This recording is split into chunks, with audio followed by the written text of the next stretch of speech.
País Circular le quiere dar la bienvenida a todos ustedes a este seminario organizado, este primer seminario organizado por este medio de comunicación que tiene como objetivo analizar las oportunidades que se abren para Chile con la realización de la COP25 en nuestro país en el mes de diciembre próximo. Como ustedes bien saben, se trata del principal evento, la principal cumbre global de las Naciones Unidas, el mayor evento mundial de acción mediática y climática donde se van a debatir y acordar los mecanismos que nos van a permitir hacer frente a la mayor amenaza global de la humanidad, el calentamiento global. Ser anfitrión de este evento es un desafío enorme, tanto a nivel logístico como también diplomático, pero se abren oportunidades para poder actuar desde la presidencia de la COP25 para instalar algunos énfasis relevantes para nuestro país. Manuel Pulgar Vidal, nuestro invitado del día de hoy, estuvo a cargo de este proceso durante la realización de la COP20 en la ciudad de Lima en el año 2004, como ex ministro de Medio Ambiente del Perú. Y hoy nos viene a hablar desde la experiencia sobre cómo enfrentar este evento, un evento de este tipo, el impacto que genera también en la economía y las oportunidades que se abren para el país en su conjunto. Pero antes de la realización de este seminario también se va a marcar el lanzamiento oficial de País Circular, un proyecto editorial que desde el mes de noviembre pasado se encuentra operando formalmente en el sitio web www.paiscircular.cl. Este medio tiene como objetivo impulsar y también promover el desarrollo sostenible de la economía circular de nuestro país. Este medio ha sido posible gracias a la visión de los socios de esta iniciativa que creyeron en esta idea, incluso antes de que se materializara. Por ello, agradecemos a Coca-Cola, al Centro Vincular de la Pontificia Universidad Católica de Valparaíso, al DOE Chile, el diario oficial electrónico, a Hidronor, a Transelec y a BTR, empresas comprometidas y convencidas de que este cambio es posible y también necesario. En este lanzamiento los invitamos a ver un breve video y posteriormente Pablo Badenier, uno de los fundadores de País Circular, va a introducir la presentación del invitado del día de hoy, Manuel Pulgar Vidal. Veamos el video.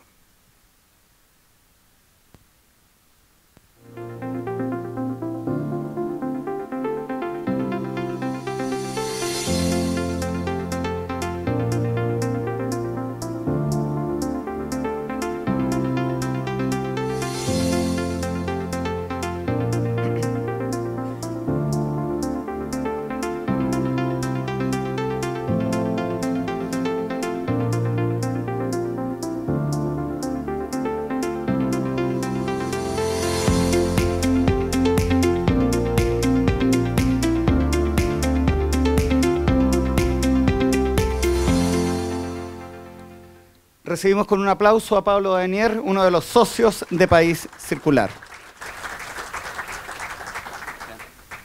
Muchas gracias, Cristian. Muchas gracias a todos ustedes que nos acompañan.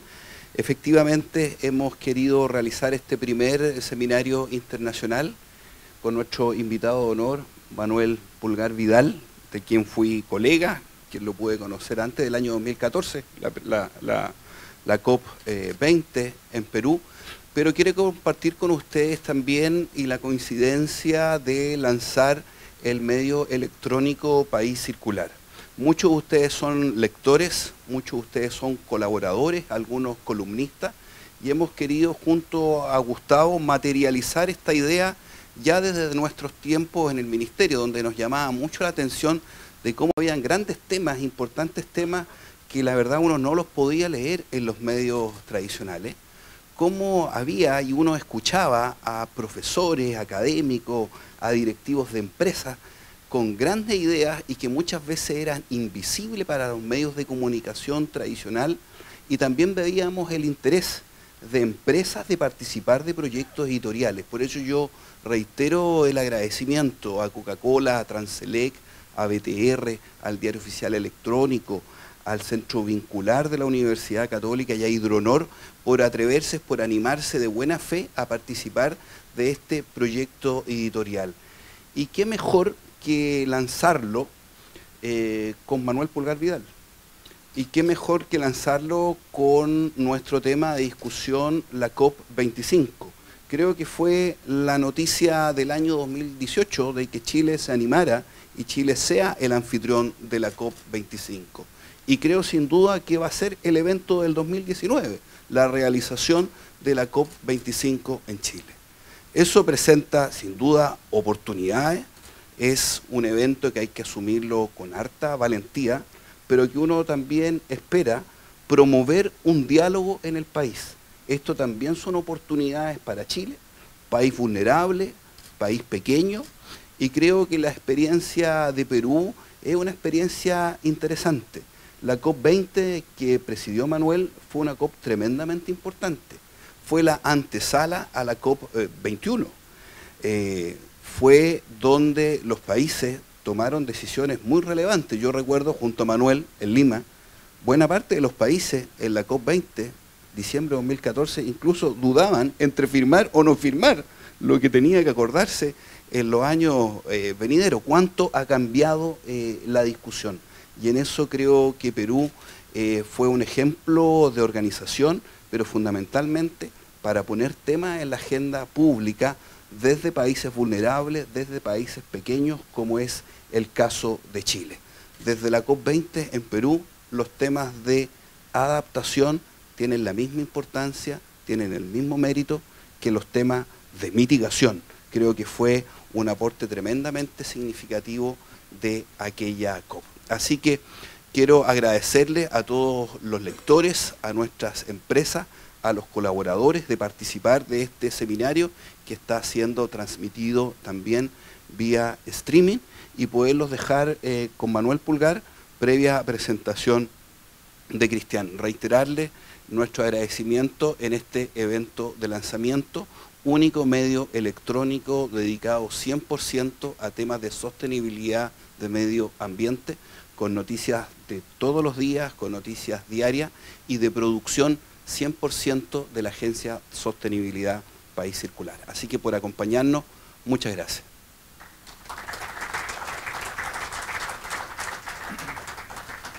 Recordamos lo que dijo Pablo, el evento está siendo transmitido a través de streaming, a través también ustedes pueden comentar en redes sociales con el hashtag País Circular COP25. Dicho eso, vamos a la presentación. Manuel Pulgar Vidal es un reconocido abogado peruano especializado en derecho ambiental con una amplia trayectoria en el sector público, privado y también en la academia. Entre sus numerosos cargos, durante 17 años fue director ejecutivo de la Sociedad Peruana de Derecho Ambiental y durante 7 años fue miembro del Consejo Directivo de la Asociación Interamericana para la Defensa del Ambiente. En el mes de diciembre del año 2011 fue designado como ministro del Ambiente de Perú, cargo que desempeñó hasta el mes de julio del año 2016. En ese rol le correspondió presidir la COP20 desarrollada en el año 2014 en la ciudad de Lima, donde tuvo un rol clave, no solo para el éxito de esta cumbre, sino que también por el impulso que dio Perú en materia de sostenibilidad, siendo la estructuración de las negociaciones de un año más tarde que derivaron en el Acuerdo de París. Hoy Manuel Pulgar se encuentra desempeñándose como líder de clima y energía para la WWF Internacional, donde ha ejercido su liderazgo político y ambiental para colaborar con los gobiernos y organizaciones sociales de todo el mundo para impulsar la acción climática y el cumplimiento de los compromisos pactados para frenar el cambio climático. Dicho eso, recibimos con un gran aplauso a Manuel Pulgar Vidal, el expositor del día de hoy.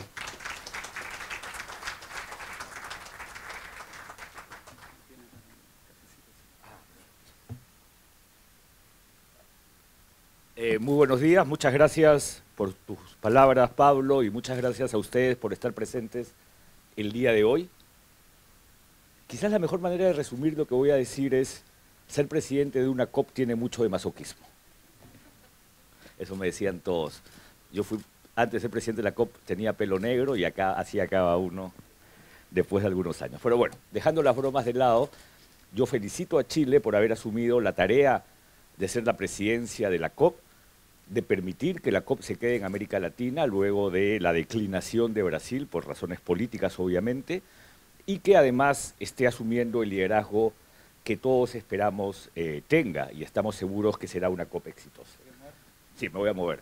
Y solamente les voy a pedir una licencia. Siento un poco de calor, si me permiten quitarme la chaqueta, yo estar más cómodo y así también me muevo en el auditorio. Bueno, lo que quería compartir con ustedes, más que la experiencia de Perú, porque a mí no me gusta hablar tanto del pasado, sino utilizar el pasado para sustentar los retos del futuro y del presente, es dividir esta exposición de 40 minutos en 5 temas.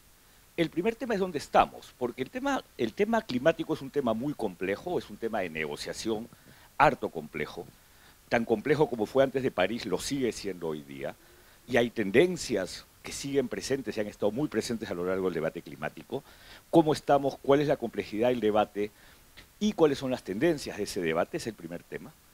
El segundo tema muy importante para Chile es cuál es el gran tema para el 2019-2020, porque hay un gran tema que se espera lograr entre el 2019 y el 2020, y eso nos va a permitir identificar cuál debiera ser el rol de Chile como presidencia COP, ¿no? Es el gran tema, el tema de la ambición, les voy adelantando. El tercer tema que les interesa mucho a ustedes, hay un representante de SOFOFA y hay muchos del sector privado, el rol de los actores no estatales y en especial del sector privado en una COP. El cuarto es el rol de Chile, porque Chile juega distintos roles como presidencia COP, como país parte y como país que tiene un compromiso en sí para con sus ciudadanos. Y finalmente, temas adicionales, oportunidades adicionales que permitirán cerrar esta. Entonces vamos al primer tema, la complejidad del debate. No quiero retroceder mucho en el tiempo y tampoco entrar a temas muy básicos, porque ustedes tienen información sobre el tema climático, pero sí vale la pena referir a cómo logramos el Acuerdo de París y qué significa el tiempo post-Acuerdo de París. Porque para entender el debate climático, uno tiene que reconocer que han habido distintos momentos y distintos procesos que han permitido obtener distintos resultados y también en algunos casos nos han llevado irremediablemente al fracaso, como fue en Copenhague el año 2009. Y para eso uno tiene que saber que cuando en los años 90, en realidad en los años 80, la ciencia nos empieza a advertir que había una causa humana en las alteraciones climáticas y el mundo adopta una convención el año 92, lo hace sin suficiente información, lo hace asumiendo un compromiso global, pero este compromiso global requería acuerdos complementarios, como por ejemplo el protocolo de Kioto en su momento. El protocolo de Kioto fue un instrumento que complementó la Convención Marco de las Naciones Unidas sobre el Cambio Climático del 92. El protocolo entró en vigencia el año 2005 y el protocolo optó por la manera más simple, que además era la manera como los países en vías de desarrollo veíamos el tema climático. Los únicos obligados en acciones climáticas son los países desarrollados. Y dividió al mundo en 2 anexos, anexo 1 y no anexo 1. Los países del anexo 1, 30 y tantos países, países OSD en ese entonces, eran los únicos países que estaban obligados a asumir acción climática. Y los países no anexo 1, en cambio, podían asumir acciones voluntarias y beneficiarse de algunos de los instrumentos que el protocolo había establecido, en especial los instrumentos de mercado. Y más específicamente el mecanismo de desarrollo limpio. Chile tuvo algunas experiencias muy buenas para ampliar la red de gas natural utilizando el mecanismo de desarrollo limpio como instrumento. Pero no quiero entrar a mucho detalle, lo que les quiero decir es que el protocolo de Kioto y la división en anexos era resultado de un proceso que se entendía de arriba hacia abajo. El mundo decidía, luego los países respetaban y el tema climático estaba dividido de esa manera. Pero cuando uno piensa en el protocolo de Kioto hay que pensar en un tema adicional. El compromiso de reducción de emisiones era realmente bajo. Era un compromiso que hablaba de 5.1% sobre el año base 1990 entre el periodo 2008 al 2012. Algunos critican que esa fue una meta demasiado modesta y definitivamente lo fue, pero sin embargo fue la primera vez que el mundo se animó a tomar acciones concretas en relación a lo climático. Pero como el protocolo de Kioto tenía fecha de vencimiento, el mundo bajó el plan de trabajo de Bali, empezó a discutir un nuevo acuerdo. Y este nuevo acuerdo se llevó en distintas COPs hasta que llegamos a Copenhague. ¿Por qué Copenhague era importante? Porque en Copenhague se pretendía obtener un nuevo acuerdo, el año 2009. Sin embargo, Copenhague terminó siendo un gran fracaso. No hubo ninguna decisión multilateral. Copenhague cerró sin ninguna decisión de la convención o de la COP y por lo tanto muchos pensaron que el multilateralismo que estaba incorporado en estas negociaciones había fenecido, había muerto y que iba a ser muy difícil recuperar el proceso, que felizmente fue un pronóstico que no se cumplió y el proceso pudo ser recuperado. Pero Copenhague tuvo un elemento interesante. 5 países decidieron suscribir en paralelo un acuerdo no vinculante llamado el Acuerdo de Copenhague. Y por primera vez en la historia del mundo en lo climático, China y los Estados Unidos suscribieron algo conjunto, que se llamó el Acuerdo de Copenhague. Y en ese Acuerdo de Copenhague, bastante básico, 2 páginas, se establecieron las bases fundamentales de lo que posteriormente fue el Acuerdo de París. Ahí, por ejemplo, aparecen los inicios del Fondo Verde del Clima, ahí aparecen referencias a 2 grados, ahí aparecen referencias a una obligación de todos los países de establecer motu propio sus propias obligaciones climáticas, entre otros. Es muy interesante cómo un proceso que no multilateral estaba fracasando, tuvo, sin embargo, por la presencia de 2 países líderes, una oportunidad de ser recuperado. Y por eso, a partir del año siguiente, en Cancún, se empezó a recuperar el proceso y un año después, en Durban, se lanzó un nuevo proceso hacia un acuerdo llamado el Acuerdo de París, la plataforma de Durban. Entonces, miren ustedes cómo cada cierto tiempo hay procesos en marcha que establecen un hito político significativo que permite seguir avanzando. Ustedes podrán imaginarse que el fracaso de Copenhague tuvo fundamentalmente como base el famoso principio de responsabilidades comunes pero diferenciadas. Copenhague fracasó porque el mundo del 2009 era muy distinto al mundo de Kioto, de más de 10 años antes. El mundo de Kioto, que impulsó un acuerdo de arriba hacia abajo, ya no era posible. Los Estados Unidos no admitían un acuerdo que no incorporase a los países emergentes. Porque además, Copenhague se dio en un momento en donde, si bien es cierto, Estados Unidos seguía siendo el gran emisor histórico, ya no era el gran emisor por volumen. Y el mundo empezó a calcular las emisiones de distintas maneras. Y es bien interesante, si ustedes miran la estadística, Estados Unidos es el primero en emisiones históricas, pero China es el gran emisor por volumen anual. Y hay países en vías de desarrollo, Bolivia, por ejemplo, es el 5º per cápita. Cuando uno lleva las emisiones a niveles per cápita, Bolivia está entre los top 10. ¿No? ¿Por qué? Porque tiene alguna tecnología obsoleta, porque no ha asumido los compromisos que eventualmente podría asumir, y por lo tanto, esas distintas formas de medir las emisiones hizo que el mundo exigiese que todos nos obligásemos. Sin embargo, los países más vulnerables y los más pobres dijeron, bueno, pero la carga histórica de Estados Unidos o la carga por volúmenes de China obliga a que ellos asuman las mayores responsabilidades o las mayores acciones, aunque todos podamos asumir una responsabilidad común. ¿Por qué les digo esto? Porque el principio llamado CBDR, o responsabilidades comunes pero diferenciadas, es un debate que sigue presente en las discusiones.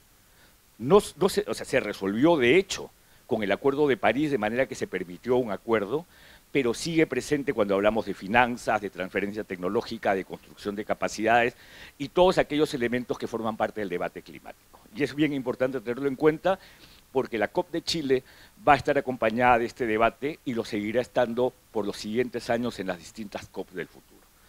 Entonces, Durban, 2 años después de Copenhague, resucitó el proceso y planteó que había que lanzar una plataforma que permitiese alcanzar un acuerdo en el año 2015. Y miren ustedes qué interesante. El acuerdo se construye fundamentalmente en 3 COPs, Varsovia, Lima, París. Y se construye en función a ciertas herramientas cuyo objetivo central fue construir confianza. Ustedes han escuchado hablar de las contribuciones nacionales o NDCs. La contribución nacional es el Plan Climático País. Y el Plan Climático País, que la mayoría de países pusieron en la mesa entre el 2014 casi todos y el 2015 algunos adicionales, es un plan que se hizo sin reglas. Cada país estableció en función a su propia realidad qué es lo que podía aportarle al mundo en este plan para que el conjunto de todos ellos permitiese saber qué tanta ambición existía frente al problema climático. Algunos han criticado esta situación, sin embargo hay que reconocer que el NDC, bajo esa forma, sin reglas, casi de manera voluntaria, permitió reconstruir una confianza que estaba quebrada, porque no hubo ninguna pistola en la sien de ningún país para decirle tienes que hacer un plan climático ambicioso. hubo simplemente un pedido, hagan un plan, va a monitorear seguimiento, nadie les va a exigir bajo sanción que lo cumplan, solamente queremos saber cuál es el mayor esfuerzo que como país puedes hacer. Y esto ha llevado a que hayan algunas diferencias en la manera como se ha calculado. Por ejemplo, el caso de Chile lo mide en función a intensidad, otros casos lo miden en función a emisiones y lo miden con años bases diferentes cada uno de los países. Sin embargo, lo que quedó claro cuando se hizo el reporte de efectos agregados de los NDCs es que si hoy día sumamos todos los NDCs actuales, llevaríamos la temperatura a un promedio de incremento mayor a 2.8, entre 2.8 y 3 grados. Cuando sabemos, y lo voy a señalar más adelante, que la temperatura no puede incrementarse en más de 1.5. Entonces el NDC es esa herramienta central que los países van a tener que revisitar, revisar y eventualmente incrementar su ambición como parte de estos compromisos que les voy a señalar más adelante. Por lo tanto, hay un compromiso, de hecho, del país anfitrión de ser líder en ese proceso.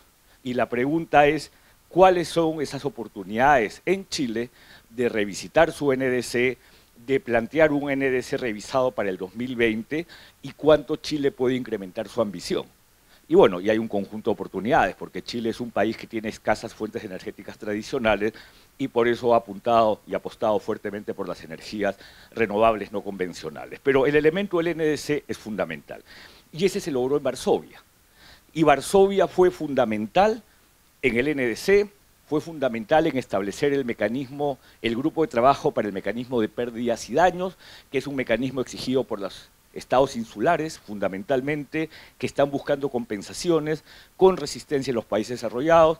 Fue fundamental en desarrollar el marco normativo de RED Plus, todo el tema de bosques y mercados de carbono sobre los bosques, y luego vino Lima, y Lima desarrolló fundamentalmente temas de CBDR, que permitió que se alcance el Acuerdo de París, y lanzó la Agenda de Acción Climática Lima-París, entre otros, hasta que llegamos al Acuerdo de París.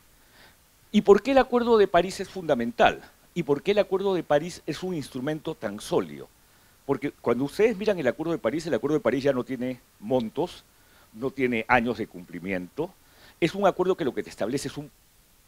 Por eso el Acuerdo de París es un instrumento que se estima va a sobrevivir en el tiempo. Que tiene un umbral, y eso es fundamental, porque todos sabemos qué es lo que no queremos sobrepasar. El Acuerdo de París dice que debemos incrementar la temperatura well below 2 degrees, o sea, muy por debajo de 2 grados, y ahora el panel intergubernamental de cambio climático nos ha dicho, no, debe ser 1.5, porque ese medio grado marca la diferencia, y los efectos adversos de ese medio grado se van a ver reflejados en naturaleza, ecosistemas, especies, actividades económicas, etc. Por lo tanto, hoy día ya se habla que el umbral es 1.5 grados. Pero estamos hablando de un planeta que ya emitió a un nivel que ha incrementado la temperatura en 1.1. Por lo tanto, nos queda un incremento de temperatura potencial de 0.4 grados. Y la tendencia actual y la trayectoria no es buena. Por lo tanto, la ambición se convierte en el tema central del debate. Y la pregunta es, ¿cómo logro que no se exceda ese 0.4 que tengo de crédito, que es el presupuesto de carbono, sin generar lo que se llama el overshoot? Es decir, sobrepasar para luego, con un altísimo costo, intentar bajar. Y también, ¿cómo lo hago con reducciones reales? Porque claro, la ciencia ya empezó a intervenir, y ustedes ya han escuchado, vamos a rociar de aerosoles la atmósfera para enfriarla. O vamos a poner espejos en la baja atmósfera para reflejar los rayos de sol y evitar que estos se reflejen en la Tierra y generen lo que es el efecto invernadero. O vamos a establecer un conjunto de medidas vinculadas a la geoingeniería para evitar las consecuencias del cambio climático. Sin embargo, el mundo no está pretendiendo ni detener la ciencia, pero ni hacer que sea tan solo la ciencia la que solucione los problemas, sino que sea la conducta humana la que cambie. Y fundamentalmente la conducta humana que se pretende cambiar es la reducción de emisiones. Entonces hay un umbral. Hay dos grandes objetivos, y uno de los objetivos es el objetivo de decarbonización, economía carbono neutral al 2050 y economía resiliente a mitad de siglo. Entonces, esto que parece un objetivo tan solo ideal, es a su vez ya un objetivo que muchos países del mundo se están planteando. Si quiero ser una economía carbono neutral al 2050, ¿cómo llego a ello? Y entonces vienen todas estas iniciativas llamadas el 2050 Pathway, el camino al 2050. ¿Cómo llego a una economía decarbonizada? El 28 de noviembre último, la Unión Europea ha sacado un documento que establece que esta economía decarbonizada es posible al 2050 y establece un conjunto de acciones. Lo ha hecho todavía a nivel comisión, tiene que ser, creo que, aprobado a nivel parlamento, pero ya hay una propuesta de una economía decarbonizada al 2050. Costa Rica acaba de aprobar también su trayectoria de una economía decarbonizada al 2050. Ya hay un conjunto de como 12 a 15 países que ya desarrollaron sus estrategias 2050. Pregunta para el país anfitrión: ¿es posible que Chile empiece a discutir el camino al 2050? O sea, ¿cuáles, y quizás la directora de Cambio Climático nos podría decir cuáles son los planes para que Chile lidere también en América Latina un proceso que lleve a que al 2050 su economía sea carbono neutral? Y ese es un segundo tema fundamental que responde al objetivo. El tercer elemento es el elemento de los NDCs en el Acuerdo de París. Es la herramienta que, si bien es cierto, empezó de una manera que quizás parecía débil, pero que, como les dije, fue débil porque lo único que pretendía en ese momento era reconstruir confianza global para un acuerdo, pero que el Acuerdo de París lo que establece son mecanismos graduales de exigibilidad. Por eso es que la COP de Katowice ha sido muy importante en decir: vamos a desarrollar el plan de trabajo o el libro de reglas para la contribución nacional. ¿Por qué? Porque de lo que se trata es que la contribución nacional futura, que los países van a tener que poner sobre la mesa y que se está pidiendo que lo hagan desde el 2020, sea verificable, monitoreable, basada en ciencia y transparente, y un conjunto de elementos que reviertan aquella primera situación donde casi era voluntaria. Por lo tanto, la segunda contribución nacional va a tener que ser resultado de procesos realmente sólidos a nivel doméstico, sustentados ya no solo en lo que puede ser un Ministerio del Ambiente. No lo menosprecio, yo fui ministro del Ambiente, pero reconozcamos, solemos ser la pieza más pequeña del aparato del Estado. Por lo tanto, acá se necesita que el Ministerio de Finanzas, que las entidades de planificación, que los ministerios de producción se comprometan y establezcan realmente metas que hagan que esa contribución nacional sea real, sea monitoreable y que además pueda beneficiarse de todos los mecanismos que existen para aquellos países que estén cumpliendo gradualmente estas metas. Y eso va a ser el segundo tema, que es el tema de la ambición.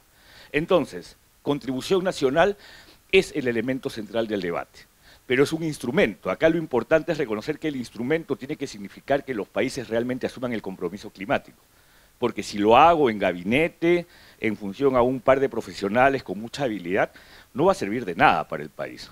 Y en realidad uno puede hacer eso y, como decimos en el Perú, pasar piola, pero el punto es que finalmente, si la tendencia es a la decarbonización, el no cumplimiento de estas metas va a sacar a los países de los mercados.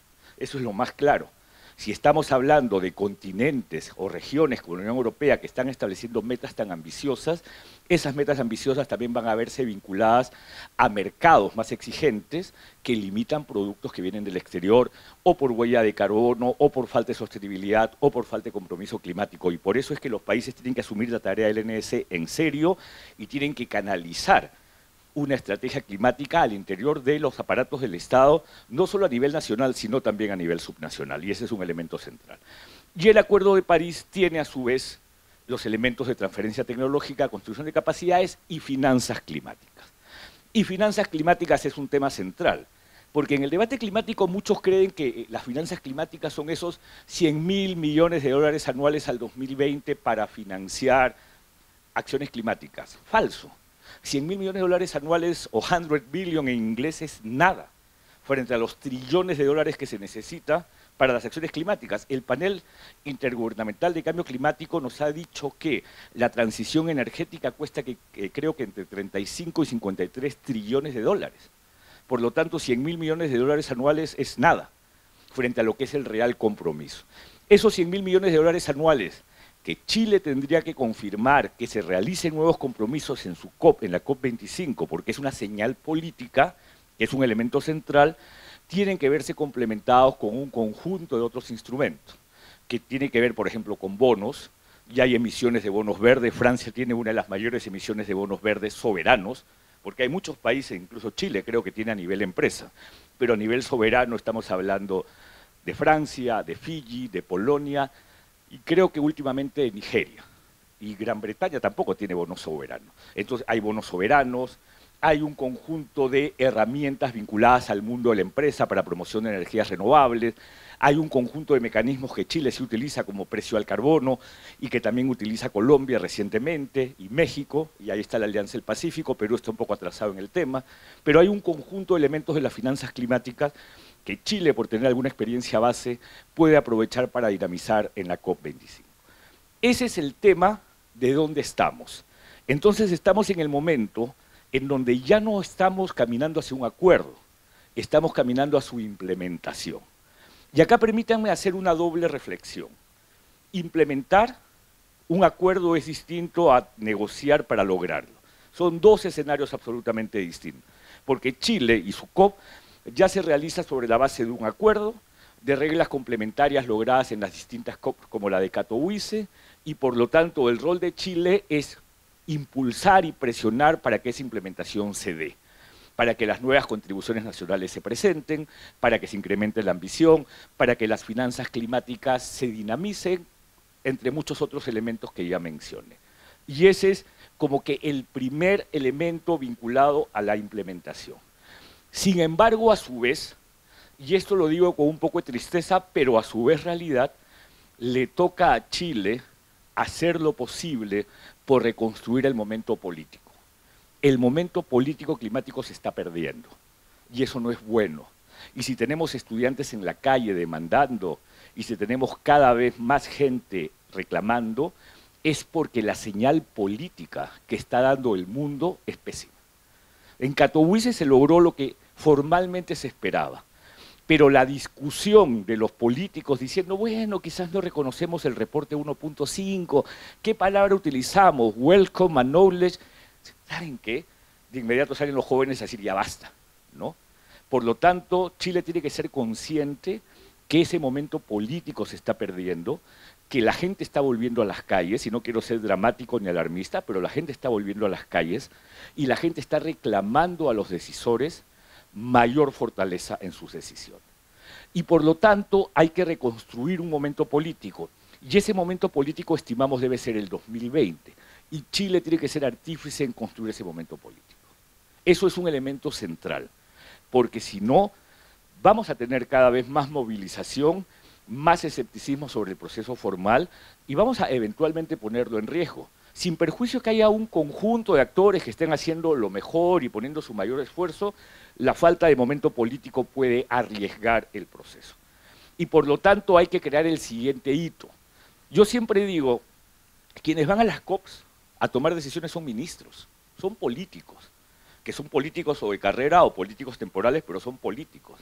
Y los políticos necesitan saber para tomar decisiones más que traen, ¿no? Entonces hay que crear esos milestones, esos hitos políticos que permitan que el decisor avance hacia el siguiente paso que, como les digo, desde mi punto de vista debe ser un gran año Super 2020, pero que tiene que ser construido, y ahí cumple una función central Chile en su COP y la cumbre del secretario general de septiembre de este año, que está vinculado a los actores no estatales.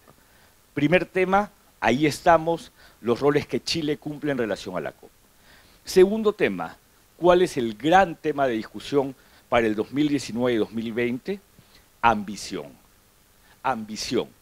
¿Por qué? Ya se los mencioné. Porque lo que estamos haciendo no es suficiente y no alcanza. Por lo tanto, ¿cómo logramos que se incremente la ambición vinculada a la reducción de emisiones de forma tal que podamos cumplir con la promesa del 1.5? Pero a esta ambición hay que agregarle el elemento que fue destacado por el secretario general de Naciones Unidas, emergencia. Estamos en un momento de emergencia. Ustedes han escuchado este famoso tema de los 12 años. No es que en 12 años se acabe el mundo. Tenemos 12 años para adoptar las acciones que permitan que el 1.5 pueda ser cumplido.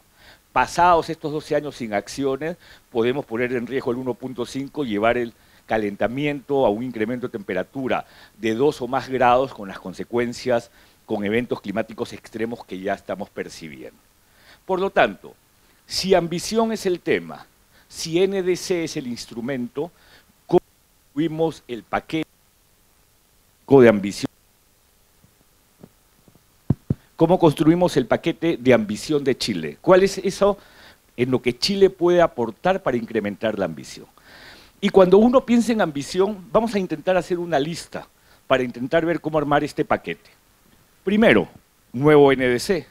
Es ambición que los países presenten un nuevo NDC, con mejores metas, con metas más verificables, con metas más trazables, etc. Primero. Segundo, 2020 como un tiempo para llevar al pico de las emisiones.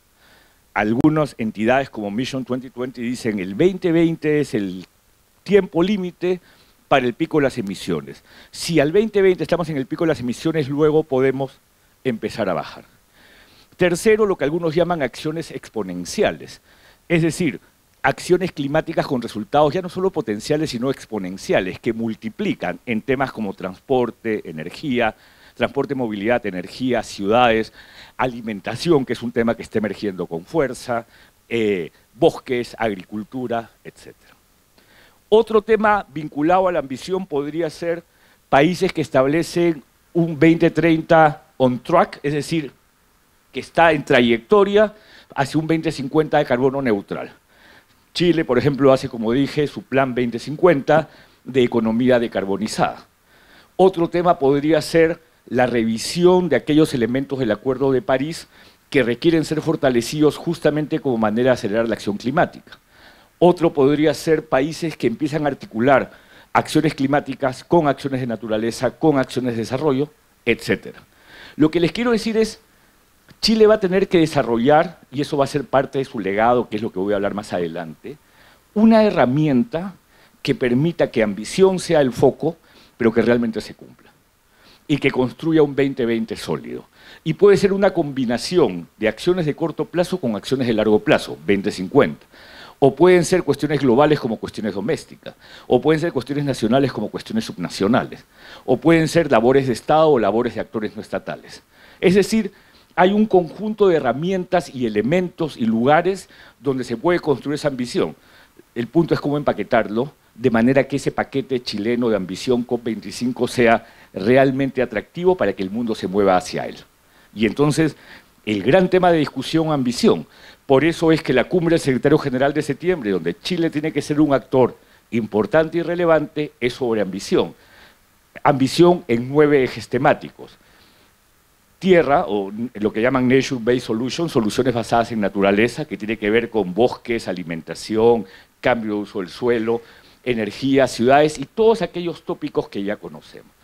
Entonces, yo les planteo, amigos, que en Chile se concentren fuertemente en establecer cuál es el mecanismo que permita que la ambición se incremente y que la COP25 se convierta en un trampolín hacia un 2020 donde se den los elementos que ya mencioné.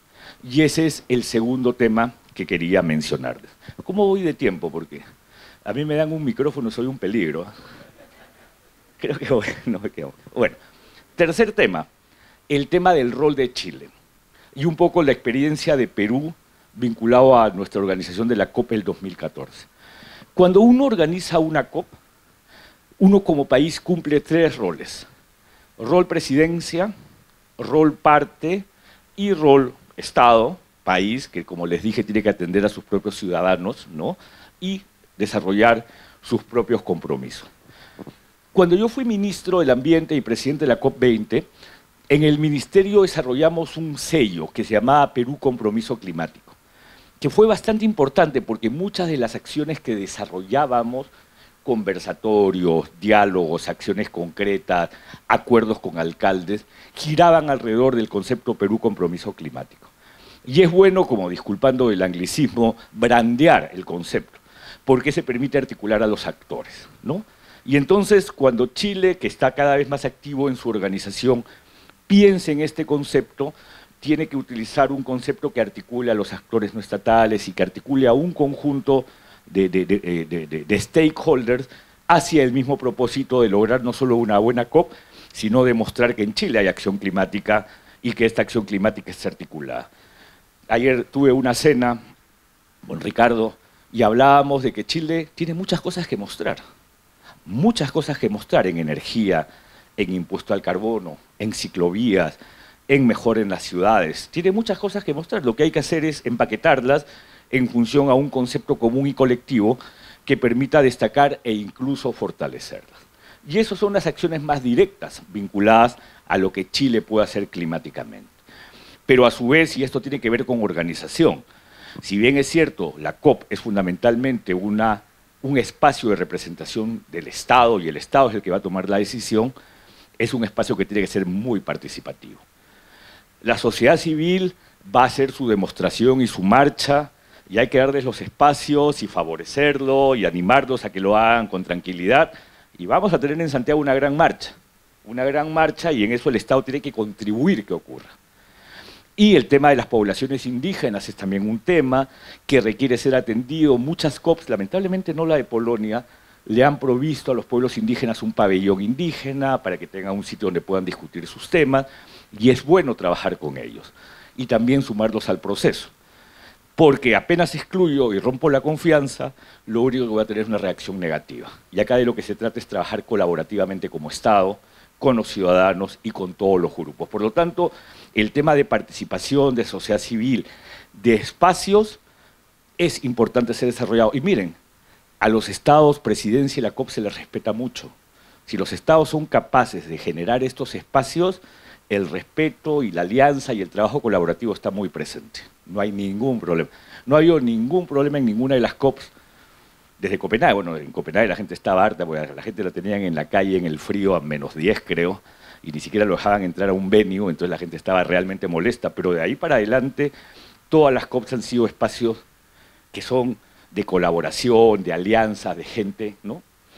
Pero a su vez quizás sí debo señalar que donde hubo un poco de drama fue en Polonia, en Varsovia, el 2013, porque Polonia, probablemente de buena voluntad, organizó un día antes de la COP la cumbre del carbón, ¿no? Y claro, y sus auspiciadores eran las empresas carboníferas, ¿no? Eso no es muy inteligente, ¿no? Yo no puedo organizar una conferencia climática trayendo a las empresas de carbón, ¿no? O poniéndolas de auspiciadoras. Entonces hay un conjunto de elementos que son sensitivos, que hay que ser muy cuidadoso cómo se trabajan, porque cada detalle es una señal política. Y algunas señales políticas son buenas y algunas señales políticas son pésimas, ¿no? Y de inmediato se reacciona. Por lo tanto, ese conjunto de elementos de país con sus ciudadanos. El segundo es país-presidencia. Y país-presidencia es un elemento central porque la presidencia tiene que ser lo más neutral, creíble posible. La presidencia es un espacio donde todos merecen ser escuchados. Una de las grandes contribuciones del debate climático al mundo es que Vanuatu o Tuvalu o las Marshall Islands son tan importantes como China y los Estados Unidos. Y la presidencia tiene que ser capaz de escuchar a todos. Todos tienen algo que decir. Vanuatu probablemente porque se está hundiendo. Y China porque tiene dificultades con sus plantas de carbón y mucha población y su transición es una transición más dramática. Sea cual fuere, todos tienen la capacidad de ser escuchados. La presidencia y la COP no se pronuncia políticamente en favor de nadie, se pronuncia en favor del debate. Entonces Caroline Schmidt, que es la ministra, que es la presidenta de la COP, no le intenten sacar cosas políticas porque no debe decirla.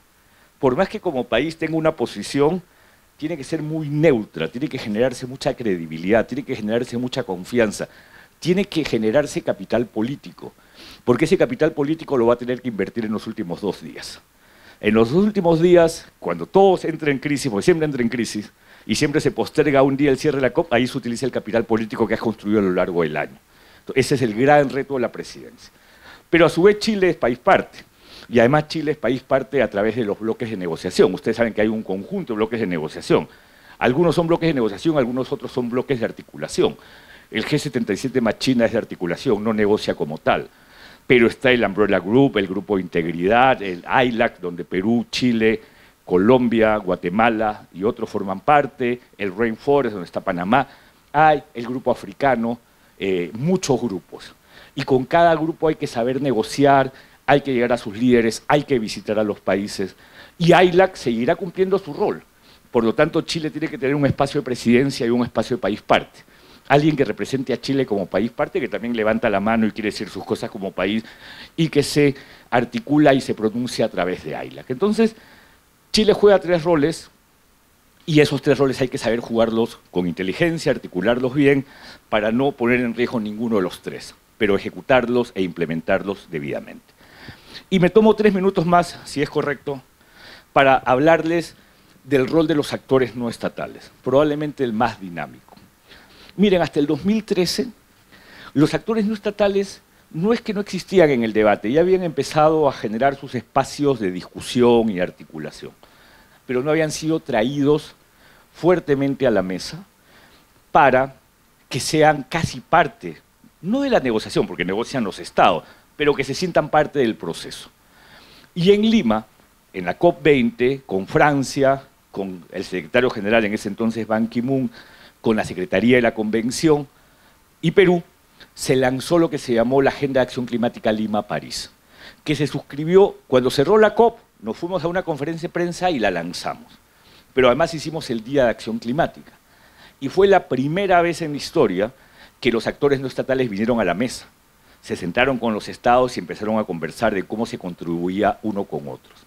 Se lanzó a su vez un portal llamado el portal Nazca, que tiene como nombre, por está en inglés, es la zona Non-State Actor Zone for Climate Action. Es por eso se llama Nazca, bueno, por eso se lanzó en Perú, se buscó ahí un equivalente y se creó Nazca. Pero eso luego se dinamizó en Marrakech, luego París hizo una semana de acción climática y los sectores empezaron a identificarse claramente, energía, transporte, ciudades, etcétera, pero a su vez evolucionaron a establecerse metas basadas en ciencia. Y ustedes deben haber escuchado esta iniciativa que se llama Science Based Target Initiative, que es la iniciativa a partir de los cuales los actores no estatales dicen: yo me comprometo a esta meta de reducción de carbono basada en ciencia y me pueden monitorear. Pero lo más retador es que no solamente lo hacen para su actividad directa, sino para su cadena de valor, lo que se llama el Scope 3, ¿no? Es decir, Unilever dice, yo quiero que todos mis productos no generen deforestación en los puntos de origen, y además van al tema jurisdiccional, establecen una meta y esa meta es monitoreable porque está basada en ciencia. Lo que les quiero decir es, la agenda de actores no estatales es una agenda dinámica, muy fuerte, muy organizada, que va a tener su gran evento en septiembre de este año en la cumbre climática del secretario general, pero que no tiene a actores no estatales de países en vías de desarrollo muy activos. Y eso creo que es un gran reto. Las organizaciones, las empresas, SOFOFA puede liderar los procesos, pero también hay un conjunto de otras entidades que están empezando a articular al sector privado local para formar esas articulaciones sectoriales que permitan establecer metas. Porque eso es el gran reto, no solamente para el mundo por el tema de la reducción de emisiones, sino el gran reto para las empresas y su supervivencia. El gran reto para las empresas y su supervivencia es tener compromisos climáticos claros, metas claras, reducir emisiones y plantearse metas al 2020, al 2030 y al 2050. Y eso es un tema inevitable. Miren ustedes, como les decía hace un momento, bonos, bolsa, entidades que establecen seguimiento y monitoreo, mercados, preferencias de consumidores, todo ya cambió el mundo de las empresas. O sea, el mundo de la empresa tradicional ya cambió. El mundo de la empresa climática, sostenible y responsable es la empresa que va a sobrevivir en el futuro y eso es clarísimo. Entonces creo que me he excedido un poco de tiempo, les agradezco y les pido disculpas, pero le puse este tema de Lima Paris Action Agenda o la Agenda de Acción Climática Lima-París y el tema de la ambición para decirles, vayan pensando cuál es el legado que quiere dejar Chile en la COP. Porque en el proceso habitual es casi inercial. Hay cosas que van a pasar inercial. No inercial, estoy menospreciando el proceso, pero ¿qué va a pasar? O sea, el proceso no se va a detener. Estamos implementando París, la COP va a ser importante y ciertas cosas van a pasar. Pero lo importante es cuánto puede Chile contribuir en el proceso a incrementar ambición, acciones, traer sectores, pensar nuevas ideas, nuevas herramientas, nuevos métodos. Ese es el gran reto, que yo estoy seguro van a cumplir. Muchas gracias. Agradecemos a Manuel por esta excelente presentación. Es de esas personas que uno podría estar escuchándolos durante horas sin aburrirse, pero el tiempo pasa y hay que seguir avanzando. Vamos a invitar ahora al escenario a tres. Tú te quedas acá, Manuel, por favor, ahí donde está tu chaqueta. Invitamos a tres destacados invitados que nos van a ayudar, ¿cierto?, a comentar un poco la presentación en un panel que va a ser moderado por Pablo Badenier, a quien también invitamos al escenario. En primer lugar, invitamos a Carolina Urmeneta. Carolina es actualmente la jefa de la Oficina del Cambio Climático del Ministerio del Medio Ambiente y entre sus múltiples tareas en este ámbito tiene hoy la importante rol de estar preparando el anteproyecto de la Ley de Cambio Climático en Chile. Tú eliges el lugar donde te quieres sentar. Carolina es ingeniero civil en biotecnología, ingeniera en procesos y cambio climático de la Universidad de Chile y máster también en ciencias de la sostenibilidad de la Universidad Pontificia de Salamanca. Antes de asumir este actual cargo en el Ministerio del Medio Ambiente, se desempeñó como jefa de proyectos en la consultora ambiental POCH. Vamos a invitar también a este escenario al señor José Eduardo Sangüesa, licenciado en Ciencias de la Facultad de Ciencias de la Universidad de Chile y doctor en Química Cuántica de la Universidad de Uppsala en Suecia. Eduardo participa desde el año 1992 en las negociaciones del marco de la Convención de Naciones Unidas sobre el Cambio Climático y ha asistido a todas las COP realizadas hasta la fecha, desde el año 1998 hasta el día de hoy, como parte de la delegación chilena y asesor de la Cancillería.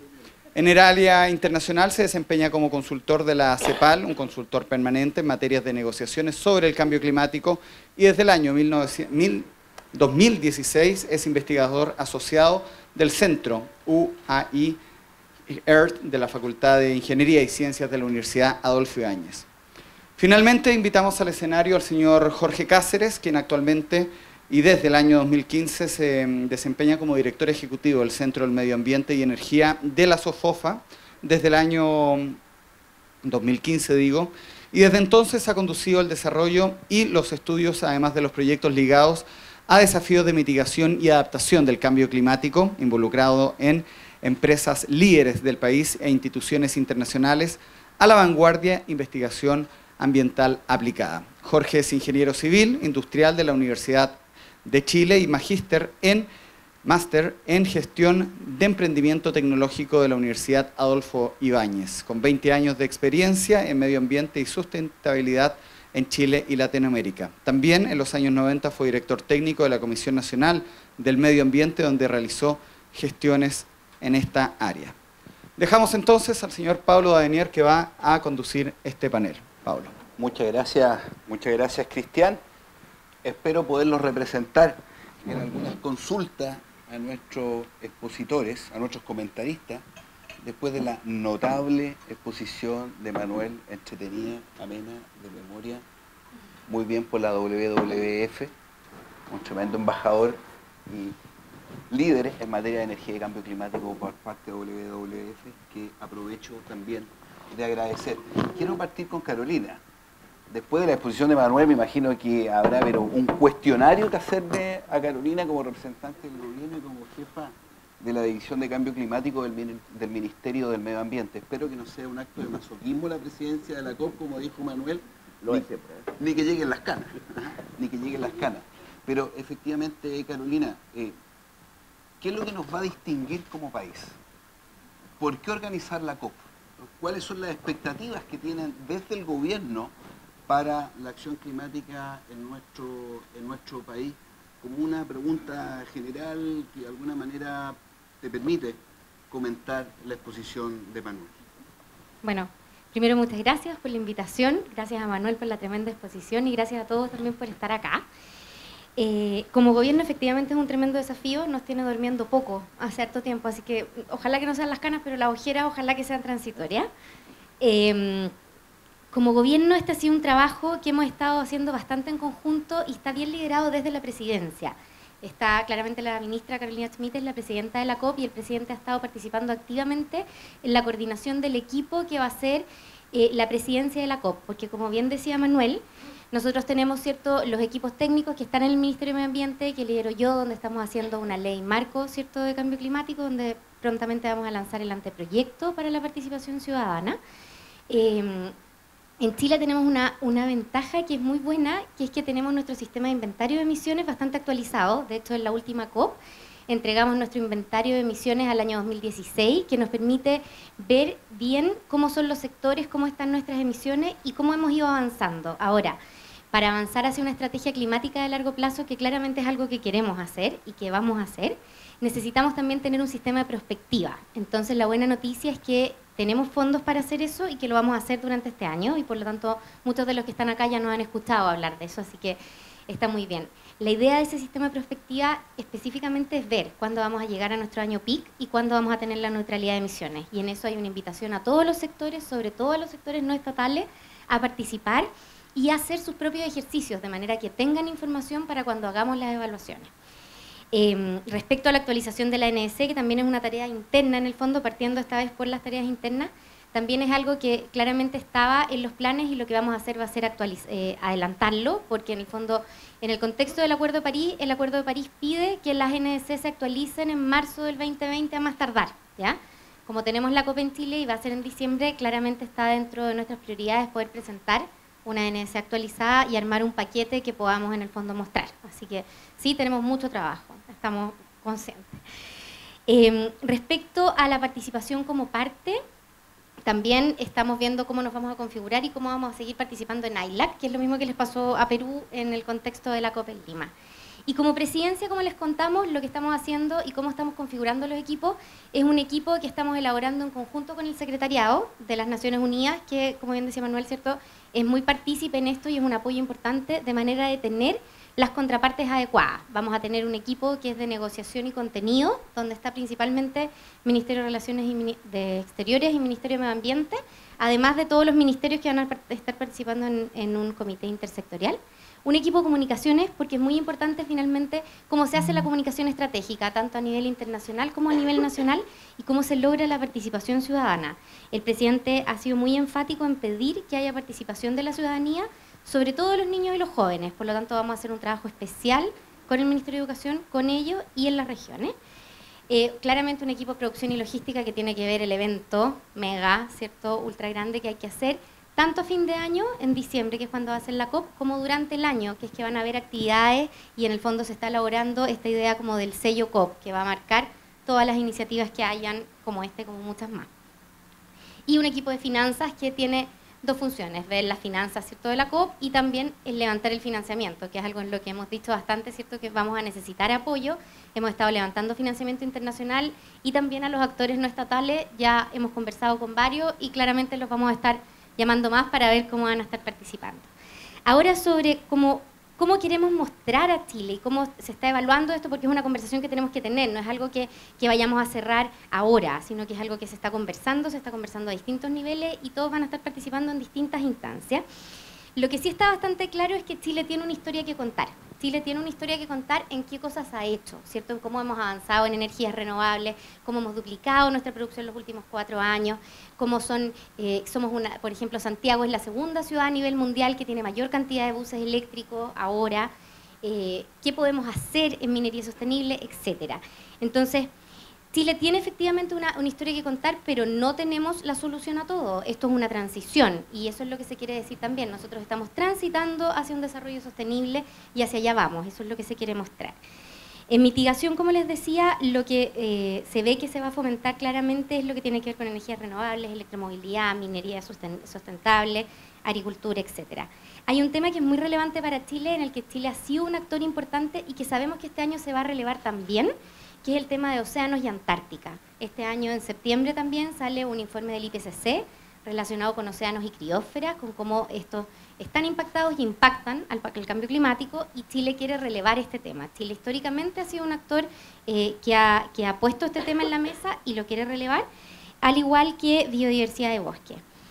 Al igual que Perú, ¿cierto?, queremos lograr que la adaptación se releve, porque si bien es algo que quedó establecido en el Acuerdo de París y que efectivamente eso fue gracias a la acción que se hizo en los años anteriores, nos falta tener de adaptación reglas claras de qué es lo que se quiere, indicadores de adaptación. Hay una intención de tener planes nacionales de adaptación, ¿cierto?, que son las comunicaciones que pide el Acuerdo de París, pero no está claro qué tienen que tener. Falta esa discusión y la queremos fomentar, al igual que, como bueno, tú decías bien, el tema de las finanzas. Respecto a las finanzas, y que es algo importante, tenemos la buena noticia de que a fines del año pasado, de hecho se anunció en la COP en Katowice, nuestro ministro de Hacienda, el ministro Larraín, está presidiendo junto al ministro de Finlandia la coalición de ministros de finanzas por la acción climática. Esto es algo que es una muy buena noticia, que sabemos en el fondo y que Chile, por lo tanto, va a estar mostrando su liderazgo en este contexto, y para eso tenemos que hacer cosas. Nosotros tenemos comprometida en nuestra NS una estrategia financiera, y eso es algo que se está trabajando y se va a hacer. Bueno, tenemos también, ¿cierto?, el impuesto verde, y como ustedes ya saben, en la iniciativa que se ingresó al Congreso se propuso una modificación de ese impuesto, que es para ampliarlo un poco, ¿cierto?, hacia más tecnología, y incluir offset, que también es una buena noticia para empezar a trabajar en eso, muy en relación con lo que hacemos en la Alianza del Pacífico. Y sobre los bonos verdes soberanos estamos trabajando también, eso esperamos tener noticias pronto. La ambición claramente va a ser el tema central, estamos muy conscientes, de hecho la otra semana nos vamos a juntar con el embajador de ALBA, que ya nos juntamos la semana pasada en Kenia, y la próxima semana en Nueva York, donde van a estar haciendo un trabajo previo a lo que se va a estar organizando para este summit. La idea es que podamos hacer, y para eso necesitamos también la colaboración de todos, una historia que vaya y que culmine en la COP19 respecto a cómo, en la COP, en el fondo ahora del 2019, ¿cierto?, la COP25, respecto a cómo vamos a estar elaborando este paquete de ambición y qué es lo que queremos. Porque, como bien contaba Manuel, ¿cierto?, este summit que está organizando el secretario general de las Naciones Unidas se hace efectivamente todos los años, pero este es el segundo que se hace por tema específicamente de cambio climático. El anterior se hizo antes del Acuerdo de París. Entonces, exactamente. Entonces, en ese nivel de urgencia y de emergencia estamos ahora. El presidente Piñera claramente ya está totalmente enterado, está totalmente arriba, ¿cierto?, del tema, y va a participar. Y la idea es poder nosotros organizarnos técnicamente con ellos y con el secretariado de manera de poder tener un relato que sea en el fondo en conjunto. Así que eso es lo que tenía más o menos. Muchas gracias Carolina. Yo quiero ofrecer la palabra a Eduardo, profesor Sangüesa. Yo le leí en País Circular una entrevista muy interesante, está en la web para quien quiera revisitarla. Aquí la COP25 no es de cuestiones ambientales, no es de cuestiones científicas, esto es una cuestión económica. Fue incluso el título principal de aquella entrevista. Algo bien interesante que lo diga un chileno, yo creo que es el único, que ha asistido a las 24 COP realizadas desde que la COP existe. Por lo tanto, ahí hay una visión, Eduardo, bien interesante, pragmática, pero para el debate chileno muy significativa. Y lo digo en términos de ambición, como lo decía Carolina, de cómo mejoramos nuestra ambición, y también habiendo sido testigo y protagonista de nuestra contribución nacional, catalogada como muy poco ambiciosa. Y lo reconozco así fue catalogada, pero creo que es un doble desafío para nuestro país. Eduardo. Gracias por la invitación de comentar a la excelente exposición que recibimos de parte de Manuel. Es bastante difícil agregar algo más, dijéramos, a las precisiones adicionales la hizo mi colega acá, y a lo mejor entonces yo por eso mismo voy a centrarme en la respuesta de lo tuyo, ¿ya? Si uno lee mi currículum, alguien podría preguntar con toda razón, y alguien me lo dijo, que ¿a dónde eres un experto en cambio climático? Dijéramos cuando te dedicaste a la ciencia y tienes un doctorado en química cuántica, dijéramos, ¿no? Bueno, pero la vida me llevó a, y para ponerlo así en términos muy como lo siento, a enamorarme de este tema el año 92, cuando por casualidad me aproximé a él. Sentía que había un desafío muy interesante, me costó mucho entender la lógica, pero muy pronto yo empecé a darme cuenta de que no estábamos hablando de ciencia como creí inicialmente cuando me invitaron, dijeron vamos a participar en este proceso, sino que de economía. Y yo creo que la manifestación más clara de todo este hecho es que las naciones cuando son invitadas en estos foros internacionales a negociar, dijéramos, se agrupan de tal manera de defender intereses comunes, Fíjense ustedes que en todos los acuerdos ambientales los países en vía de desarrollo se agrupan de distintas maneras, incluso en conexiones con países industrializados, pero el único donde desde el inicio el mundo industrializado, guiado por sus grandes líderes, dijéramos, las grandes economías del mundo en vía de desarrollo, estoy hablando de China, India, Brasil, etcétera, coordinaron sus acciones en el marco del Grupo 67, ¿ya? Un grupo que netamente nace en la discusión económica. Y allí entonces empezaron a sonar las alarmas y empecé a tratar de entender un poco más este proceso. Y he llegado al convencimiento central del mensaje que estoy tratando de pasar hace muchos años, que es que estamos hablando de economía y estamos hablando de economía muy en serio, porque la gran dificultad que yo percibo y la lentitud de un proceso que dura 27 años, dijéramos, y que va a empezar a dar frutos, se supone, a partir de 2 años más todavía, el año 20, es un proceso que está tremendamente ligado a que el desafío que está en la resolución y el alcance del objetivo de controlar las temperaturas de una manera que no se perturbe más seriamente el sistema climático mundial, de la manera de poner en peligro toda la supervivencia del planeta, significa una importantísima, y que es una renovación de las bases tecnológicas con que se produce el bienestar del mundo en forma tradicional. El 95% del producto, alrededor del 20% del Producto Interno Bruto del mundo está absolutamente relacionado con el uso de combustibles fósiles. Y entonces, si en un cierto momento somos invitados para tratar de resolver este problema de la externalidad ambiental que tenía este proceso de rápidamente transitar a un mundo donde la fuente energética primordial no sean los combustibles fósiles, eso es una dificultad. Es una dificultad porque no solamente cuesta dinero, sino porque afecta a algo que es tremendamente importante.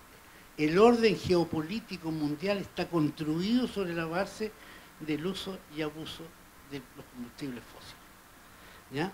Si uno mira cómo se han ido desarrollando las grandes potencias y los controles y el orden geopolítico está absolutamente asociado a quienes producen combustibles fósiles o quienes dominan la producción de tecnologías para su uso. Y por lo tanto la dificultad es cómo transitamos de ese mundo construido sobre la base de combustibles fósiles a un mundo construido sobre fuentes energéticas renovables sin perturbar ese orden geopolítico. Eso es lo que cuidan las grandes potencias. Y yo creo que se ha ido avanzando. Manuel relevó un avance tremendamente importante en Copenhague, donde se empiezan a encontrar las formas, de avanzar en ese proceso, en esa transición ordenada de acuerdo a los intereses de esas grandes potencias, a través de esta modalidad de compromisos que le llaman bottom-up, en que cada uno propone todo lo que puede hacer, dijéramos, en el máximo de sus capacidades, y los demás le creen, que es muy importante, y que trata de responder, dijéramos, con una invitación a que nos acerquemos a lo que dice la ciencia. Pero yo quisiera relevar otra cosa, que creo que el Acuerdo de París no hubiese sido posible si el sistema financiero internacional, el grande, el que maneja los 500 trillones de dólares de este planeta, no se hubiera puesto.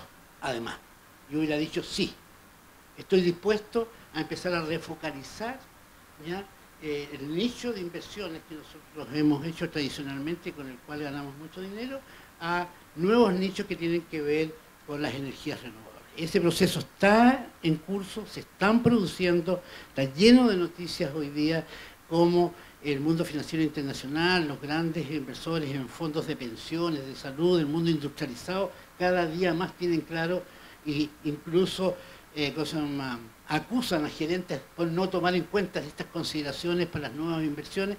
Hay ese proceso, y ese proceso yo siento que puede ofrecernos una tremenda cantidad de oportunidades. También Manuel señaló algo que quisiera repetir, afortunadamente para nosotros no somos productores de combustibles fósiles. Nosotros no vendemos combustibles fósiles. Nuestra economía no está basada en eso. Tenemos un problema de uso, ¿ya? Y es mucho más fácil cambiar el uso que cuando uno tiene que además afectar intereses económicos que pueden estar a la flor de tierra o pueden estar subyaciendo. Yo veía en los últimos tiempos de tremendas inversiones que se están haciendo en la explotación submarina de petróleo en México, en Argentina, en Brasil, ¿ya? Y tengo entendido que ahora se suma Colombia, ¿ya? Hay tensiones que nosotros no tenemos y que nos facilitan la vida. Y yo creo que se produce un espacio de alineación muy interesante entre lo que hemos avanzado en la descarbonización del sistema de generación de nuestra economía, con un montón de oportunidades que pudiéramos tener en ofrecer espacios para inversiones, para esta nueva refocalización de los que está buscando el sistema financiero internacional en el mundo en su conjunto, indudablemente poniendo mucho más preferencia en aquellas grandes economías en vías de desarrollo, pero nosotros creo que tenemos un montón de oportunidades de ofrecer y la COP nos puede ofrecer un espacio enorme de vitrina para mostrar todas esas posibilidades. Y allí yo siempre hago una invitación al sector privado a ser mucho más activo en sus propuestas. Yo siempre les digo, en este país donde ellos claman por un rol subsidiario del gobierno, ya ellos son los que tienen que tener más iniciativas, incluso en temas de cambio climático, que nosotros deberíamos solamente desde el gobierno. Yo creo que hay otro tema que quisiera señalar, que así como existen oportunidades, veo que sí tenemos un desafío muy importante, ha sido relevado por mis dos antecesores en las palabras, que tiene que ver con el tema adaptación, ¿ya? Ese es un tema terriblemente importante. Aún en 1,5 vamos a tener impactos notables de alteración del sistema del paisaje climático que vamos a tener que enfrentar en el próximo futuro. Y por lo tanto, las tareas de adaptación son tremendamente importantes y particularmente yo clamo porque nosotros como país tenemos que tener una política mucho más clara en el tema de agricultura, ¿ya? Los impactos más graves que nosotros vamos a tener van a ser sobre el sector de la agricultura, y allí existen posibilidades de avanzar en la agenda de la COP25 en el tema de agricultura, porque es un tema que se inició el debate el año pasado sobre este tema, antepasado sobre este tema, y están avanzando, y creo que tenemos que ser más activos. Y por último, una contribución a algo que también se ha hablado, que es el tema que tiene que ver con el financiamiento climático, donde tenemos que ser mucho más activos en tratar de contribuir a ese financiamiento.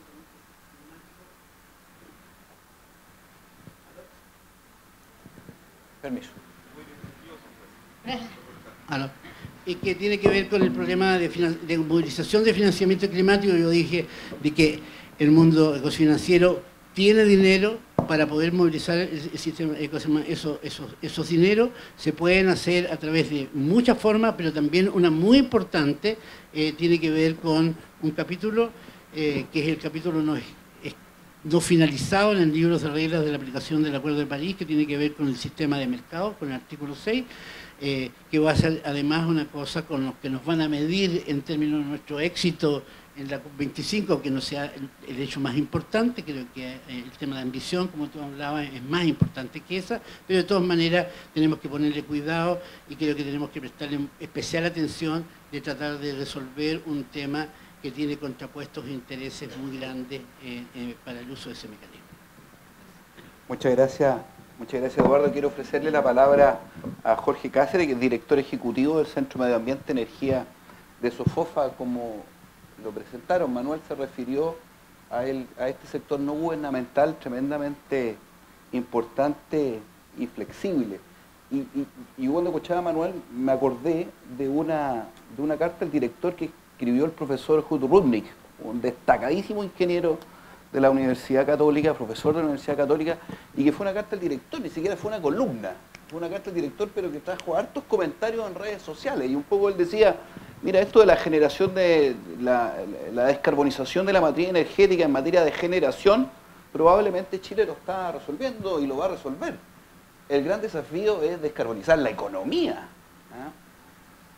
Y probablemente nosotros, digo nosotros desde el Estado, a veces nos equivocamos en comunicar el inventario de emisiones y agrupamos el sector energía en un gran saco y la traducción es la generación de energía. Pero el inventario de emisiones de energía oculta hartas cosas, procesos industriales, productos industriales, transporte, que probablemente en la SOFOFA es un tema de interés. Entonces, un poco, Jorge, disculpa a lo largo de la instrucción de la consulta, pero ¿cómo la SOFOFA, cómo la industria chilena colabora, aparte de la COP25, en el tema sustantivo, que es disminuir emisiones? Jorge. Gracias, Pablo, y también por la oportunidad de estar en esta instancia. Y ¿cómo colaborar? Hay varias posibilidades. Lo primero es que decir que es absolutamente posible. Y te digo, Carolina, en función de lo que planteaste, a lo mejor ayudamos a mejorar tus sueños si establecemos instancias de colaboración temprana. Y como decía Manuel en su presentación, esto tiene múltiples aristas, no puede ser rol solo público, solo privado, y tengo a la vista algunas instancias que me ha tocado participar y uno visualiza que son múltiples posibilidades de acción, digamos. Tuve la suerte de estar en el gobierno cuando se ratificó Kioto. Compartimos también con Eduardo y recuerdo aquellos años en términos del protagonismo de Chile ante la conformación de un portafolio de reducción de emisiones por el mecanismo de desarrollo limpio, que con el tiempo, claro, no funcionó como se esperaba, teníamos muchos problemas, pero hacía una reflexión antes de venir a esta instancia bien importante, porque en ese tiempo recuerdo se miraba con un grado de ingenuidad muy fuerte lo que estaba liderando la Comunidad Europea, que tienen ya un sistema, el Emission Trading Scheme, desde hace varios años. Y me acordaba de algunos temas que han estado en la agenda en los últimos días, que tienen ribetes de tragedia, digamos, como los accidentes de los Boeing 737 MAX, digamos. Y al leer un poquito, buceando, más allá de las causas y los problemas, leía que hubo una reacción de la Boeing ante un avión mucho más eficiente de la Airbus, digamos, que al final entró en esta carrera por proveer una alternativa más eficiente.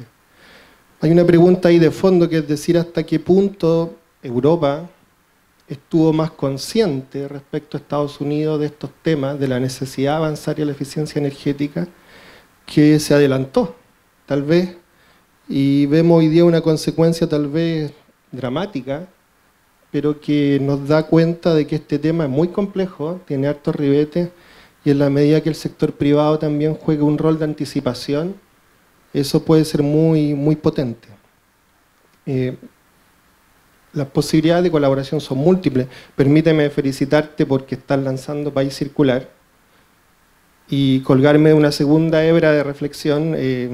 Hace 4 años atrás, cuando precisamente creamos este Centro de Medio Ambiente y Energía en SOFOFA, buscamos precisamente hacer un cambio de switch, de pararnos una postura más de colaboración. Y firmamos, tú eres testigo, Pablo, con gente de Finlandia, algunos acuerdos de colaboración que incluso fueron ratificados en este gobierno, a propósito de todas las crisis de Quintero del año pasado. Y este año está dando frutos bastante buenos. Estamos lanzando varios proyectos que van a permitir hacer un estándar mucho más alto en los temas de MRV para el tema de emisiones de impacto local. Y tú mencionabas, Carolina, el tema del ministro Larraín también, cooperando con los finlandeses. Amigos de Finlandia me decían, ustedes son un país muy raro, me decía, tan llenos de abogados e ingenieros comerciales, me decía. Tan plagados de eso, digamos. Y decía, ¿cómo no van a sacar algo de eso, digamos? Y ahí quiero colgarme un tema muy importante. Y tú preguntabas también y dejaba abierta la pregunta, ¿qué sello puede tener esta COP? Por supuesto que los temas son múltiples y es fácil, perdonen la expresión, es fácil marearse.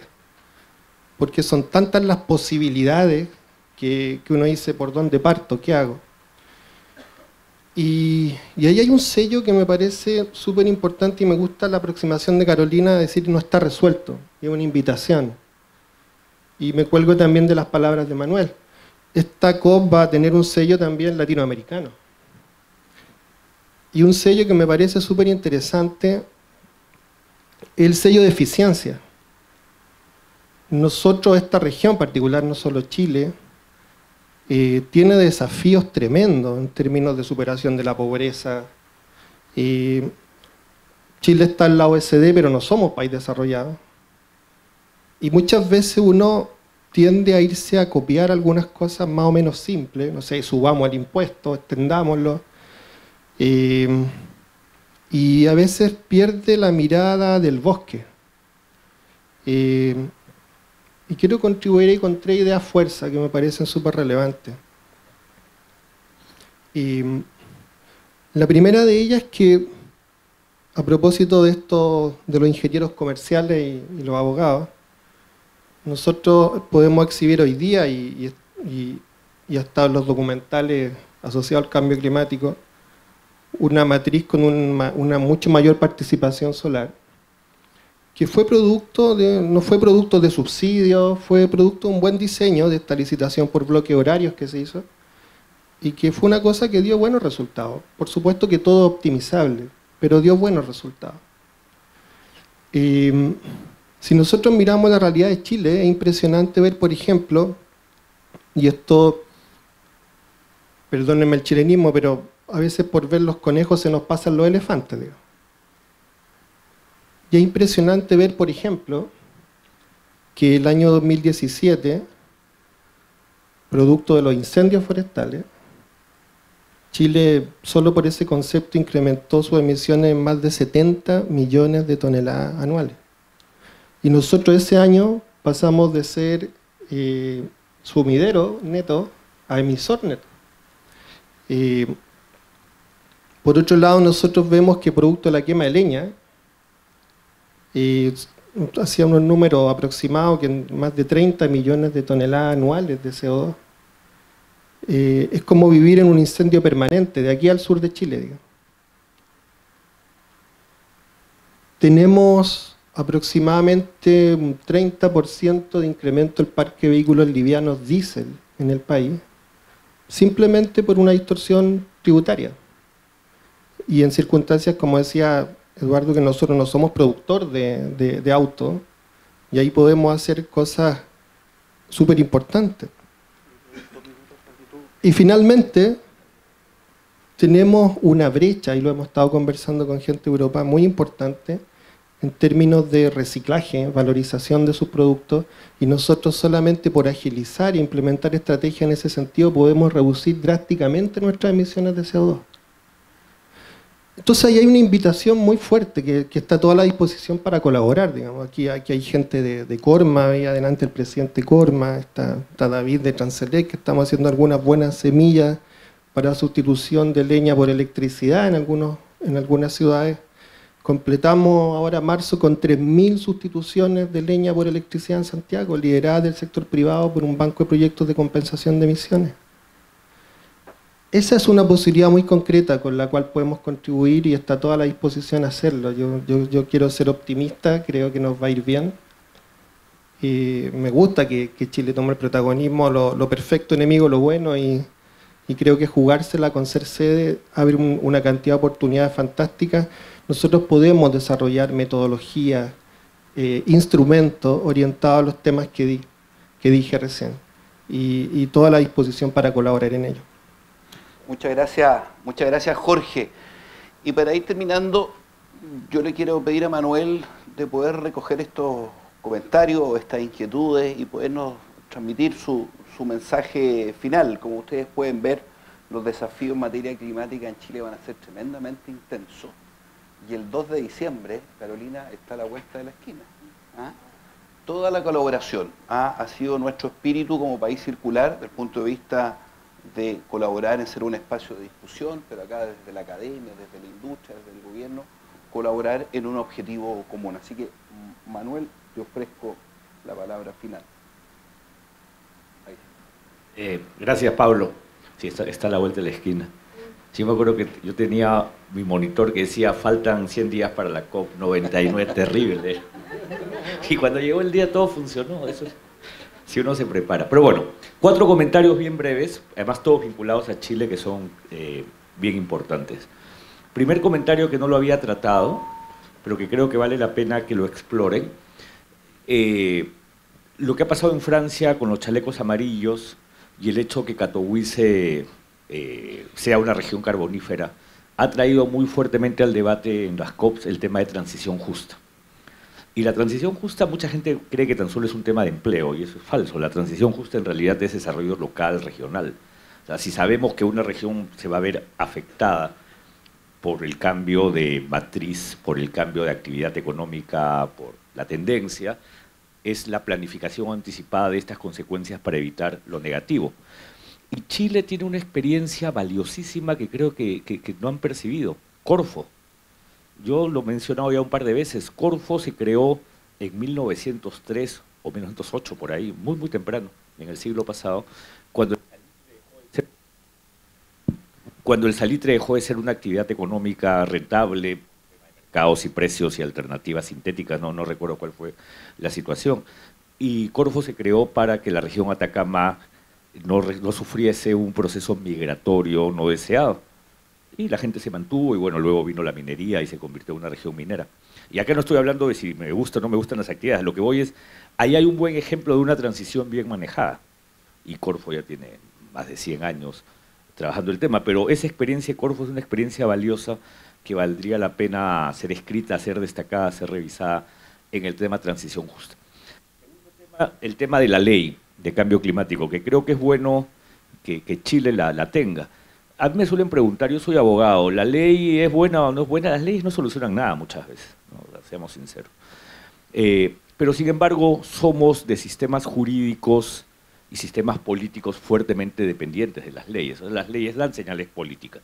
Y en ese sentido, bueno, está bien, si la ley va a ayudar al proceso, en buena hora. Pero traten de aprovechar la ley para introducir mecanismos novedosos o mecanismos que enfrenten tendencias, como lo que tú decías, Jorge, eficiencia, ¿no? Yo, por ejemplo, la ley peruana, me gusta, sí me gusta, trae cosas nuevas, no soy crítico, o sea, no trae nada nuevo. Ha sistematizado y puesto en un nivel legislativo lo que estaba en menor nivel jerárquico, eso ya es bueno, pero ¿trae algo novedoso? No. La ley colombiana tiene una pizca más de novedad, pero creo que las leyes pueden ser más ambiciosas en enfrentar, porque si, como dices tú, si hay un problema tributario que te está generando una distorsión, incrementándote los vehículos diésel, bueno, ¿cuánto la ley puede enfrentar ese tipo de cosas, ¿no? O generar el mecanismo para revertirlo. Entonces, yo creo que si están en el proceso, piénsenlo así, y no ley como ley, ¿no? Porque muchas de las leyes de cambio climático no dicen nada nuevo. Lo que hacen es sistematizar lo existente, como les digo, ponerlo en el nivel jerárquico más apropiado, que es una ley, pero no más. Yo creo que las leyes pueden ser un buen aliciente o acicate, como se dice, para nuevas cosas. Lo tercero es, Chile tiene una experiencia muy similar a China, que ha entrado muy fuertemente al tema climático por el tema de calidad del aire.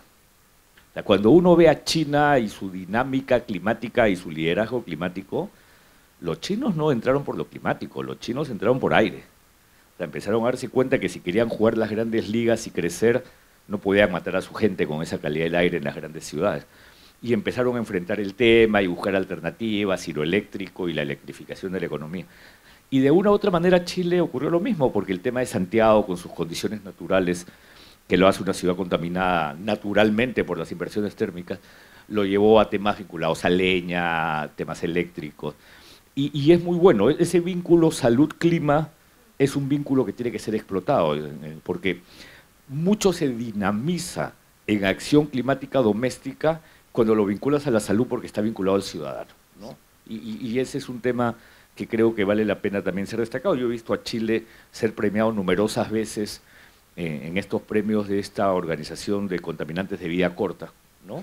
El año pasado y el anteaño pasado también, porque está muy fuertemente vinculado al tema de calidad del aire, y ahora estos vehículos, buses eléctricos, más los buses Euro 6, el premio el año pasado fue por la importación de buses Euro 6, entonces creo que ahí hay un tema a ser destacado.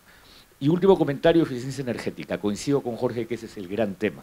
Cuando pensamos en el tema energía, ahí hay un triple paquete, ¿no? Energías limpias, donde Chile está desarrollando fuertemente, eficiencia energética, donde estamos todos muy atrasados, ¿no?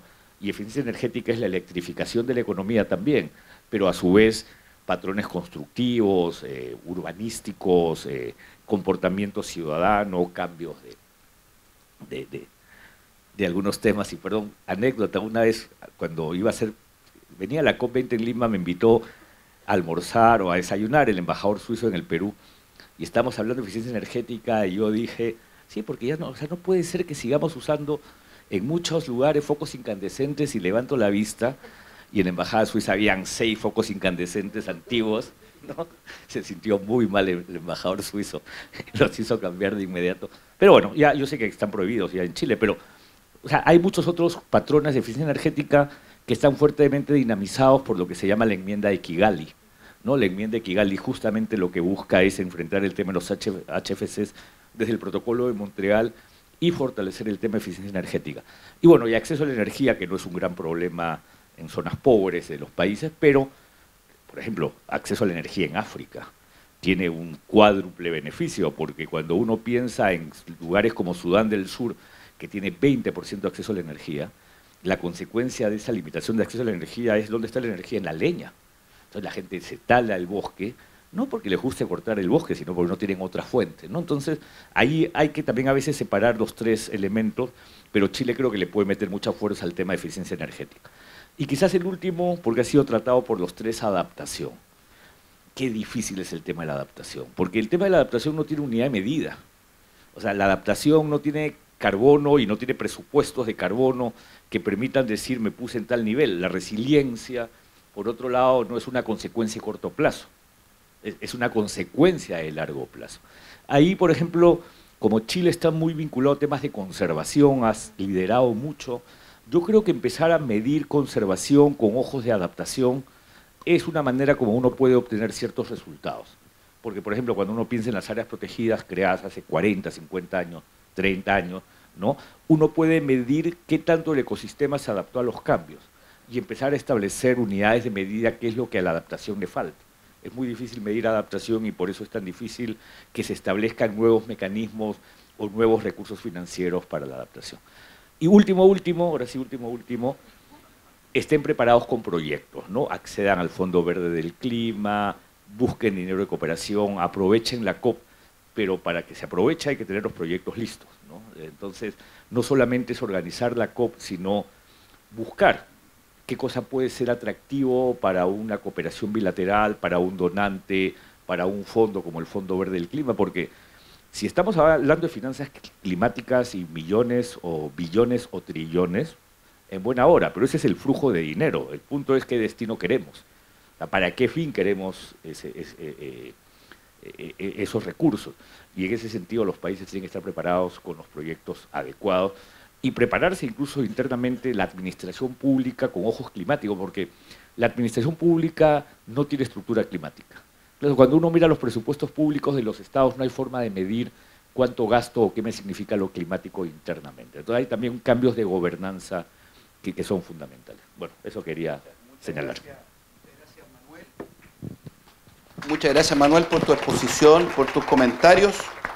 Yo solamente me permito reiterar el agradecimiento a nuestra empresa socia, la persona de David Noé, que nos acompaña, vicepresidente de Asuntos Corporativos de Transelec, don Ignacio Montiglio, gerente general del Diario Oficial Electrónico, y el dueño de casa, don Dante Peche, director del Centro Vincular de la Pontificia Universidad Católica, y por supuesto a Hidronor, a BTR, que también nos acompañan como empresa socia, y reiterar mi agradecimiento a Jorge, Eduardo, Carolina, y por supuesto al profesor Manuel Pulgar Vidal. Nuestra invitación es que sigan leyendo y que se suscriban al portal País Circular. Don Cristian. Muchas gracias, Pablo. País Circular entonces agradecen a todos los expositores por este encuentro, a ustedes por asistir el día de hoy. Nuevamente agradecemos también a los socios de País Circular, a Coca-Cola, al Centro Vincular de la Pontificia Universidad Católica de Valparaíso, al DOE, a Hidronor, a Transelec y a BTR por su apoyo e impulso al desarrollo sostenible de este país. Y antes de pasar al café, que se va a desarrollar en el 6º piso de este edificio, yo quiero darme una licencia, Pablo. A uno lo invitan acá para leer un papel, pero bueno, yo los conozco, entrevisté a Pablo cuando era ministro del Medio Ambiente, conozco a Gustavo, a Jorge, y durante todo este seminario no pude dejar de pensar en una reflexión. Yo soy periodista, los tiempos para el periodismo hoy son difíciles, las noticias que ustedes reciben constantemente es que hay un canal que está prácticamente quebrado, de que se cierran puestos de trabajo, que despiden a mucha gente, y lo que estamos presenciando hoy, además de este seminario internacional, es el nacimiento de un nuevo medio de comunicación que va a entregar contenido de calidad sobre ambiente. Creo que es una buena noticia y para que les vaya bien y para que sigan teniendo más proyectos, les invito, ¿cierto?, a cerrar este seminario y este nacimiento de este medio de comunicación con un fuerte aplauso.